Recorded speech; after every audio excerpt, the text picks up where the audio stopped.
Hello, I'm Helen Patel and I'm here at Tim Bath House today, and we're going to be sowing carrots. I'm going to show you how to grow carrots, which is really easy in a container.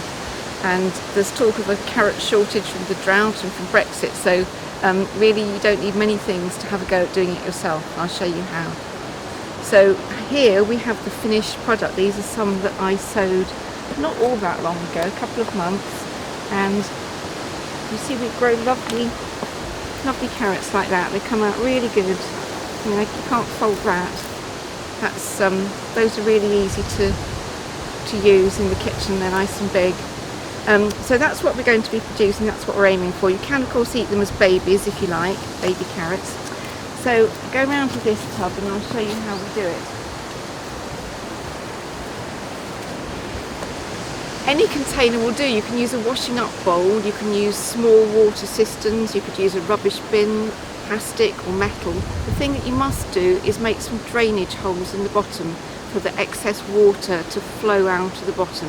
Otherwise your carrots would be waterlogged. So that's a really critical thing to think of when you start off with. Other than that, the next thing is what to put in your container. And one of the good things you can get, I got this yesterday at the supermarket. This is multi-purpose compost, but it says on it peat free.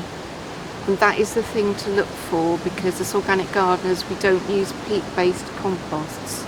And on all the packaging that you see, if it doesn't say peat free, you can assume that it does have peat. And we're trying to protect habitats, and peat destroys them. So that's something to look out for. But this wasn't expensive. It was £1 for the bag, and you could fill your washing up bowl or your bin just like that.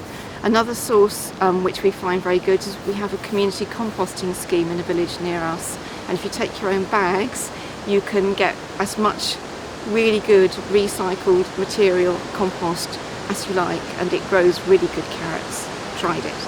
Here at home I also have a lot of homemade compost, and we had a certain amount of soil which we sieved when we put it into these large containers. These are old water tanks, the sort of thing you have in your attic, but increasingly people take them out to put in combination boilers, so quite often on free cycle, which is where all these came from, and of course they're giant containers and I find they work really well. So having filled the pot, compost needs to be fairly dry for seed sowing, so here I rake off the bigger parts of the compost which I wouldn't want, because carrot seeds are very small. So we'll get rid of all that stuff there, just to the side. Okay, so that makes a nice smooth level surface with a fine top to the soil or compost, which is what we're looking for. Okay. And then I like to sow carrots in straight lines. There are all sorts of reasons for doing that, and I have markers, so you could get anything, bits of wood, metal, bits of plastic. So I lay the lines out, and in a pot this big, which is quite a large one, I'll get 4 rows. So I've got 1, 2, 3, that can be the 4th one there, okay? And then you need to make what we call a very shallow seed drill, which is a tiny trough in the compost to put the seed in. And there are lots of ways of doing this. You can do it with your finger, you can use a stick, but I have a tool which I really like, and there are other tools like this that you can get with a pointed end, which is really useful. And so it's just like drawing a line in the soil, but very shallow, just making a mark. We're looking for it to be not more than 1 centimetre deep. Okay, so it's very shallow. So that's a seed drill. So I'll make my 4 like that. Okay. And then for seeds, you need to buy carrot seed. You can go to somewhere like Wilkinson's and get it for this for 75p, so it's not expensive. Carrot seed is very small, so when you get the packet like this, there's always a foil packet inside. You need to tap the seeds down to the bottom. You can hear them, okay, because they're very little. And then when you've done that, only then you can tear the top off the packet. Okay. And we're aiming to sow these seeds very thinly. There's a number of reasons for that, but it means that once they've gone in, they're never touched until the time they come out like that. There's no other work apart from weeding. So it makes it really easy. So you need to cup your hand. So I cup my left hand because I'm right-handed, and pour the seeds in a little container. Okay, you can see them, they're very small. Okay. And then using my other hand, it's a bit like taking a pinch of salt and literally dribbling the seeds into this furrow or drill that we've made very thinly. So one pinch of seed in my hands will do the whole pot. So it's no more than a couple of seeds every centimetre. Really very few.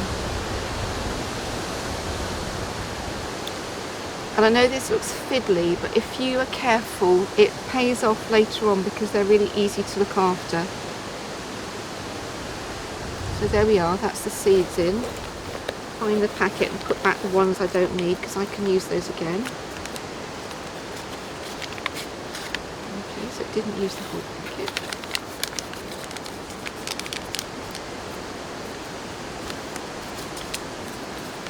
And then we always write a label. It's a good idea to have a plastic label that says the variety and the date that you sowed it, because that will be helpful. So I've got a label here which will go at the end of one of the rows. Okay, and then to cover them up, which is the next thing, you can do it in various ways. I quite like to use my hand, so just flatten my hand and gently push the side of that drill back in, so you're covering really with the slightest amount of compost. It doesn't seem very much, just enough to cover them up, pushing it back gently. Okay, but you can also do it with a tool like this, okay, if you prefer. And then when you've done that, one of the most important steps, which is one people often forget, is to flatten them down. So you actually bang down the compost on the rows, because the seeds are very small. They need to make good contact with the soil particles, and that really helps to speed up germination. You'll find it very beneficial. Now this compost is actually fairly damp, we've had some rain. If it was all dry, what you could have done is water the drills before you put the seed in.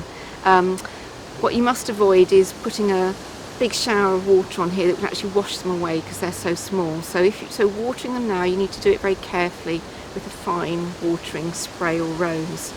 But these I don't actually have to do anything to at the moment, that's done. And with some moisture and some warm weather, those will germinate in a couple of weeks. And this pot here was sown not very long ago. You can see them just starting to come up here. They have the carrots come up with little two little cotyledons, which are the first seeds, which come up almost like a pair of ears, one each way. And those coming up there are just the new seedlings there in the row. And that's one of the useful things about having the row markers, is that you can look along the row and see where the carrots are. Okay, and the blue is ferric phosphate slug pellets. When plants are tiny, organic growers can use this type of safe slug pellet, but I wouldn't use them for any longer than that first stage, because once the carrots get away, they grow fine. And I can show you another tub over here, which is kind of in between the two. So this tub of carrots, they were planted on the 21st of May, so that's a couple of months it's taken them to grow like this, and they've done really well. And let's see and have a look and see how big they are. I guess they're probably not as far on as the others. Ooh, surprising, there we go, look. So you could actually start eating those as baby carrots now, but I'd probably leave them to get a bit bigger. And you can see how the spacing is. They come up when they're mature fairly close together, but it doesn't seem to bother them. You get good carrots nonetheless. And there are several advantages of this method. It keeps out the carrot root fly, because that's a pest that flies along the ground at only 12 inches maximum height.